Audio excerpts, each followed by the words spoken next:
Good morning, नमस्कार, आदाब, सत श्री अकाल दोस्तों। ये है आपका अपना प्रिय डॉक्टर आदि कश्यप मुंबई चा मानुस आपके लिए लेकर आया एक बार फिर से आपका अपना मनपसंद program positive karma. Episode number है 1801। और दोस्तों आज की एक बहुत अच्छी कहानी है, सुलेखा अग्रवाल ने भेजी है। कहानी का शीर्षक है बड़ी बहन। ज्यादा समय ना लेकर शुरुआत करता हूं इस कहानी की कुछ इस प्रकार। अमित और कविता भाई बहन थे। कविता बड़ी थी और अमित छोटा। दोनों के माता पिता का स्वर्गवास हो चुका था। कविता एक ऑफिस में काम करती थी और उसका भाई अमित कॉलेज में पढ़ता था। एक दिन अमित ने कविता से कहा कि दीदी, मुझे कॉलेज की फीस देनी है, मुझे कुछ रुपये चाहिए। यह बात सुनकर कविता ने कहा कि अभी तो मेरे पास पैसे नहीं हैं, कल तक मैं तुझे पैसे दे दूंगी। कविता ने ऑफिस से एडवांस मांगकर अमित को पैसे दे दिए। वो अपने भाई को अफसर बनाना चाहती थी, इसीलिए वो दिन में ऑफिस में काम करती और शाम को एक घर में काम करती। कुछ दिन बाद अमित की पढ़ाई पूरी हो गई और एक दिन अमित ने घर आकर कविता को बताया कि दीदी, मुझे बहुत बड़ी कंपनी में मैनेजर की नौकरी मिली है, अब तुम काम करने नहीं जाओगी। और यह कहकर वो जिद करने लगा। हार कर कविता मान गई और उसने काम करना छोड़ दिया। अब वो केवल घर संभालती थी। ऐसे ही समय बीत रहा था। एक दिन अमित ने कहा, दीदी, मैंने कुछ रुपये जोड़ लिए हैं, अब मैं आपकी शादी करना चाहता हूं। यह सुनकर कविता ने कहा कि नहीं भाई, पहले मैं तेरी शादी करूंगी, जब घर संभालने वाली आ जाएगी तो मैं भी शादी कर लूंगी। और कविता ने एक अच्छी सी लड़की देखकर अमित की शादी कर दी। अलका को भाभी के रूप में पाकर कविता बहुत खुश हो रही थी। धीरे धीरे अलका ने पूरा घर संभाल लिया और तीनों बहुत खुशी से रह रहे थे। एक दिन अलका की मां अलका से मिलने आई। उन्हें कविता शुरू से ही पसंद नहीं थी। मौका पाकर उसने अलका से कहा कि तेरी नंद शादी नहीं करना चाहती, ये तो जीवन भर तेरे पति की कमाई पर ऐश करना चाहती है। अरे तू बहुत सीधी सादी है। यह सुनकर अलका ने कहा कि मां, तुम बेकार की बात कर रही हो। अमित इनके लिए लड़का देख रहा है और जैसे ही मिल जाएगा शादी हो जाएगी। लेकिन अलका की मां ने कहा कि बेटी, तू नहीं समझेगी, ये तेरे को कभी चैन से रहने नहीं देगी। अगले दिन अमित ने कविता से कहा कि दीदी, मैंने आपके लिए लड़का देखा है, आप कहें तो बात आगे बढ़ाई जाए। लेकिन कविता ने कहा कि नहीं भाई, मैं अभी शादी नहीं करना चाहती, जब करनी होगी आपको बता दूंगी।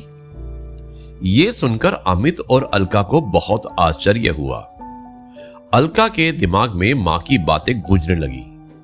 उसके बाद अलका का व्यवहार कविता के लिए बदल गया और लेकिन वो अमित के सामने कुछ नहीं कहती। लेकिन अमित के जाने के बाद कविता से छोटी छोटी बात पर लड़ती रहती। एक दिन कविता कहीं गई थी। अकेले में अलका ने अमित से कहा कि दीदी, शादी क्यों नहीं करना चाहती? कहीं ऐसा तो नहीं कि तुम्हारी बहन हमेशा हमारे ऊपर बोझ बनकर बैठी रहे?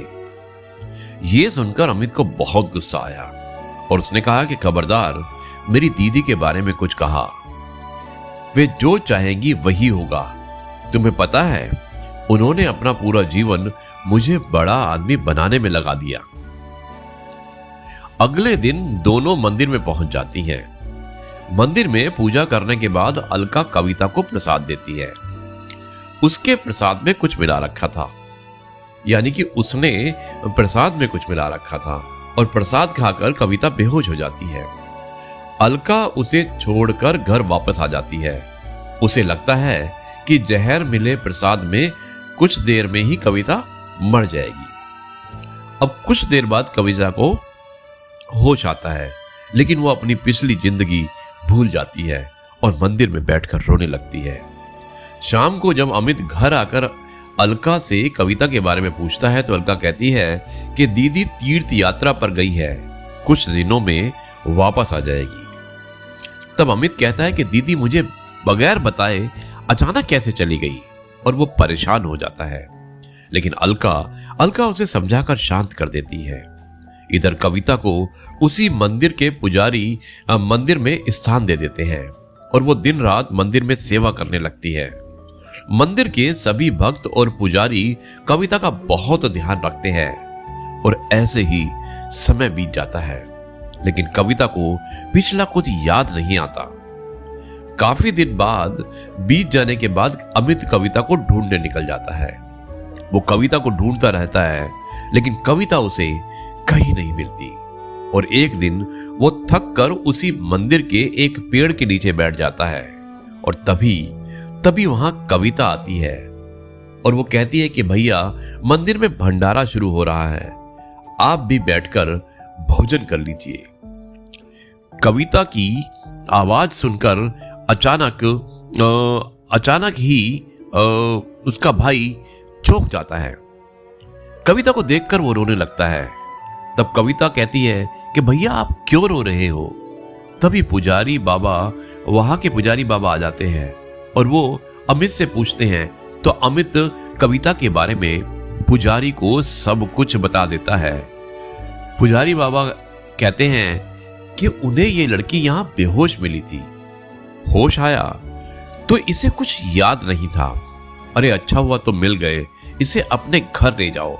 भगवान ने चाहा तो वहां जाकर इसकी याददाश्त वापस आ जाएगी। अमित ने कविता को चलने के लिए कहा तो वो रोने लगी और जाने से मना कर दिया, लेकिन अमित जिद कर रहा था।